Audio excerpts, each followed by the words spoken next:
Hey everyone, my name's Walter, and we're back here to read some more stories I found on Reddit. Third video this week, I did it for once. This is going to be answering the age-old question of who is wrong in any non-violent situation. People post their stories here for help, but a lot of people like to read them for fun and debate the answer. Well, let's begin with stories from Reddit Am I the Asshole? And that is the subreddit we'll be using today. Am I the asshole for being distant with my brother-in-law ever since he came out as gay? My, 28 male, wife Sandra, female 27, and her family are from Spain. Her parents and her 3 siblings, Ricardo, Anna, and Bruno, live here in the US too with their respective families. Everyone but Bruno, who's the youngest, is married. As they're from a culture that do some stuff we would consider weird in America, one of which is giving a kiss on the cheek as a hi, I've grown used to do it, so I didn't mind it until now. Around like 2 months ago, maybe a bit more, Bruno called the whole family to tell us he's gay. I don't hate gay people and never thought myself to be a homophobe, so I congratulated Bruno as did everyone else. We were having a good time in family after that, and this is when my problem came. Bruno said in front of everyone that if I wasn't married to his sister, he would jump on me. Everyone laughed, but it was certainly uncomfortable to me. Later, he doubled it down by saying I have a cute ass. Might I add that Anna's husband was there too, and Bruno said nothing to him, only me. When Sandra and I came back home, I tried speaking about how uncomfortable his joke has made me feel, but she just brushed me off by saying that Bruno always jokes like that. She doesn't see why now is different. Next time we saw each other, which was soon after that because her family is very close, was at our home. Bruno had come pick up my eldest 2 kids off to take them to a baseball game. When I opened the door, Bruno said hi, and then he leaned in to kiss me.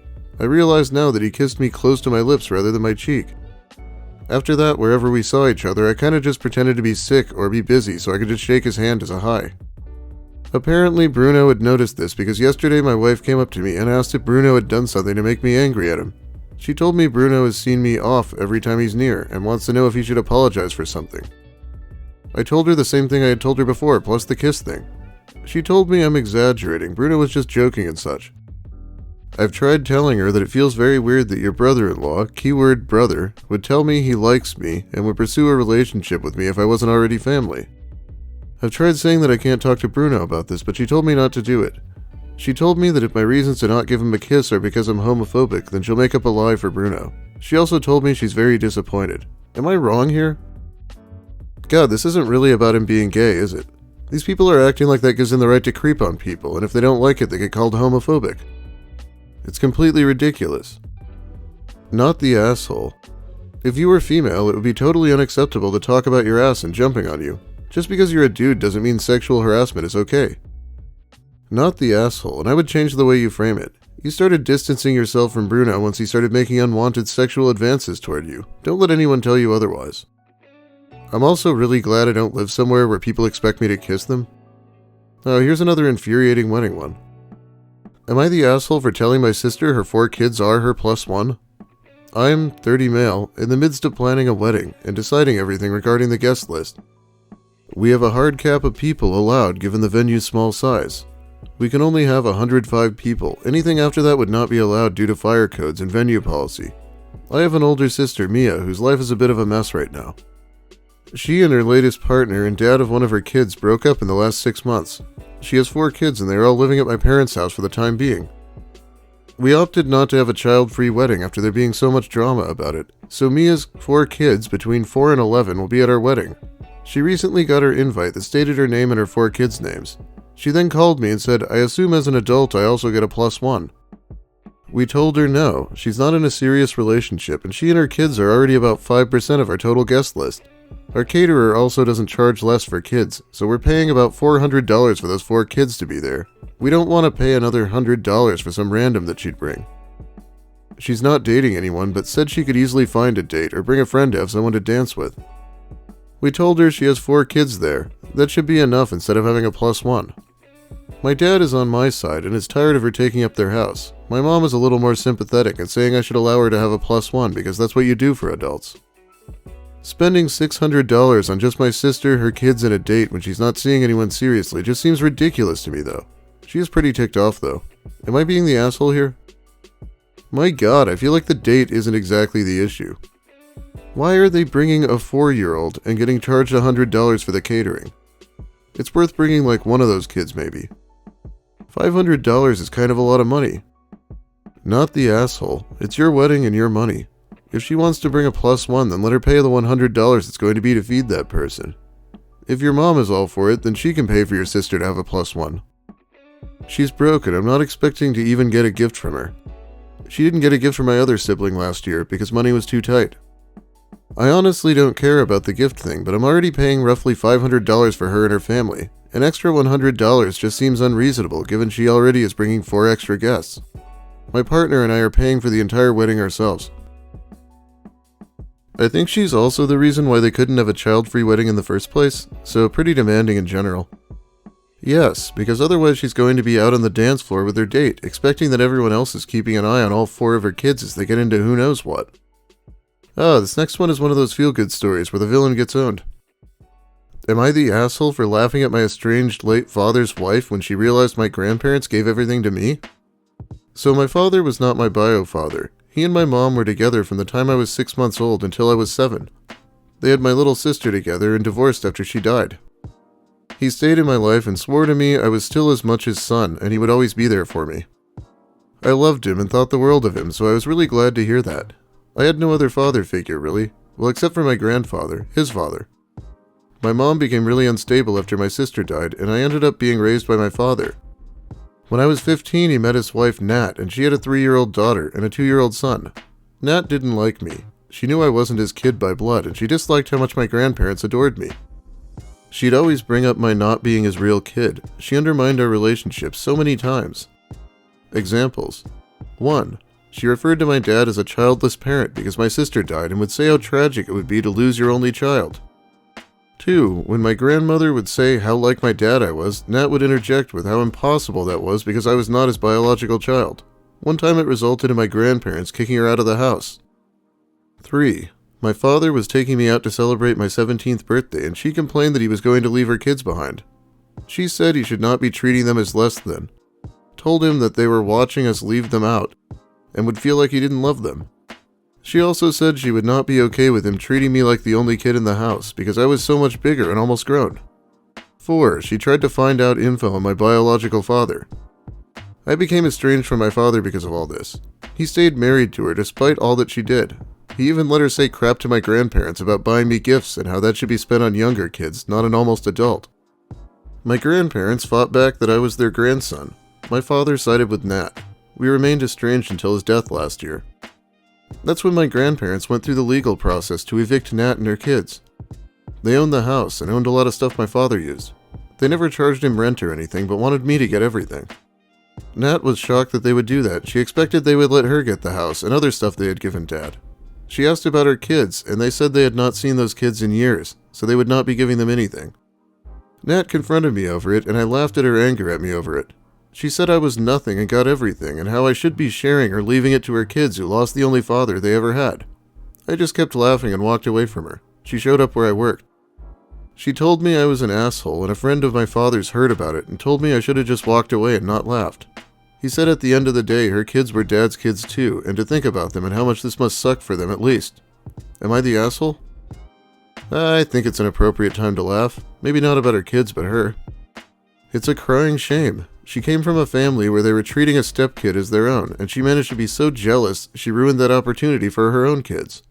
What a totally pointless fight started by one person. Doesn't matter. The grandparents made their choice on where they want their assets to go. If Dad was living rent-free, he likely could have afforded a life insurance policy to protect these precious children. The grandparents do not, by their own words, have a relationship with these children, so they don't feel an obligation to them. And at this point, I'm sure that OP doesn't either, since OP was estranged for years. Yep, you'll love to see it. And for our last story, we've got something horrifying that has some updates as well. Get ready for this one. Am I the asshole for avoiding my ex-stepdad because his incontinence makes me uncomfortable? First time, my stepdad was dropping my much younger siblings off for the summer at my house and also planned to stay overnight for the drop-off. He'd peed his pants on arrival, but instead of cleaning up, he just stands there in his pee pants talking about it. Confused, we tell him to go to the bathroom to clean up, but he says he's had a long drive and just wants to rest for a moment, and then sits on a chair in my house. Later, he finally goes to the bathroom and I scrub the chair. Later in the week, the cat also starts peeing in the chair and it's thrown out. Lots more times. He continues to visit, piss his pants, lounge around, and despite the fact he'd usually brought a change of clothes, borrow my spouse's clothes, piss up our towels or furniture. I'm suspicious. He always seems to have an incontinence episode that he could discreetly solve, but always involves other people. My siblings confide that their parents are on the brink of divorce and they're getting bullied because their dad pees his pants at school events and discusses it with their peers/parents/school staff. They tell my mom, who tells him that it's disgusting and to start wearing diapers, but he doesn't. Last overnight stay. Around 6 a.m., my stepdad goes into my child's room and wakes her up to tell her he's had an accident in her bathroom, then leaves. When she wakes up, groggy, I stumble to the bathroom and it's a shitpocalypse. There's shit everywhere and the tub looks like an overflowing toilet because he'd mashed turds into the drain. I clean the bathroom but run out of supplies. While I am at Lowe's getting concentrated bleach because I cannot ever imagine feeling clean in that room again. He calls and asks if I want to go to breakfast. I tell him no, I'm really busy cleaning up his mess and have no appetite. He says he'll be back after he gets breakfast. When he comes back, we have a short tense talk where I tell him I'm uncomfortable. He thanks me for cleaning up after his little accident and leaves. A few months later, my mom calls and says he's been shitting in the tub. I tell her what had happened at my house, and it turns out my siblings all have similar stories. Their marriage is just about over now, and my mom tells him to start wearing diapers, packs her shit and leaves. Years pass, my siblings grow up, I move cities and buy a new home. Last night he went to my sister's house and pulled his old pee pants game. He also announces it's pretty likely he might shit the bed but didn't book a hotel. He says he's gonna stay anyway, but my brother-in-law immediately booked him a hotel and drove him to it. Now, he tells my sister that he's planning to stop by to see my new house. I'm not allowing that. I don't want him in my home. While it's true that I've known him a long time, I feel like this might be a kink of his. It feels disgusting and non-consensual that he involves others. This is so fucking weird, I don't even know what to do with it. Not the asshole. Does he not feel uncomfortable at all? And to basically brag about it in public as well. Sounds like he needs a mental health checkup as well as nappies, or to just stop going to other people's homes. I think that is what bothers me. This has happened a lot, even times when he is traveling and has a change of clothes. But he always has to come to our houses and make it a thing. I really am starting to feel like it is a fetish, and it makes me feel disgusting that he is non-consensually dragging us into it. Editing to add, my sister is here and explains it well. Alright, let's read this supplementary material. Sister here. I actually met my partner on Reddit and we just bought a home together. My dad and I have an incredibly strained relationship. Aside from his major incontinence issue, he was very verbally abusive, sometimes physically as well. Our mom's reasoning for not leaving him is that she heard from a family therapist that parents should not split up until their children are at least 18, but my brother and I begged them to split. Once she found out about him shitting in the tub, that was the final straw. She would drive us to a truck stop to shower, and she always told the cashier our one bathroom was under construction. After making it out of that home, I went to college, met my partner, and we started this nice life we built. Dad's parents died, and he recently got a sizable inheritance. He told me to try to repair our relationship and make up for his past transgressions. He wanted to pay off my student loans to give my partner and I a leg up early on. We decided to try and repair, and he invited himself over to our house to visit. A few days before he came, he called and said he should not stay with us and we'll get a hotel because he keeps shitting and pissing himself at night. He said he didn't want to ruin our mattress. I said thank you for considering us. I appreciate him getting a hotel and we will still cook him dinner. I was out with my partner getting groceries when he says he is outside of our home. Neither of us were there. I tell him we aren't home and won't be for a bit, confused as to why he didn't go to his hotel yet. He said he will wait the 1+ hours it will take for us to get home because he needs to change his pants once we get there. We live 3 hours away from each other, and I guess he just didn't stop. We rush home and he brings a duffel bag in and his entire front is soaked. He smells strongly of his own urine. He came inside and stood in our kitchen for 15 minutes while we unpacked groceries. I showed him the bathroom, but he wouldn't go. He stood there in his pee-soaked jeans complimenting our home, but we both tried to not look to make things less uncomfortable. He kept talking, telling us stories. He asked for a garbage bag and went up to both of us to hug us separately, still covered in his own piss. He then goes to the bathroom and comes out with the garbage bag tied up but his pissed pants in his hand. He sets them on one of our bar stools and continues talking with us before picking them up and putting them in his car. Partner and I cannot understand why he asked for a garbage bag only to carry his soaked pants out by hand. I scrubbed our chair with Clorox wipes. scrubbed the bathroom while he was outside. His duffel bag was still inside after he had taken the pants out. Partner asked if he booked a hotel yet, and he said, "No, well, I was thinking." And partner, wanting to protect her home after hearing and seeing what could happen, says, "No worries.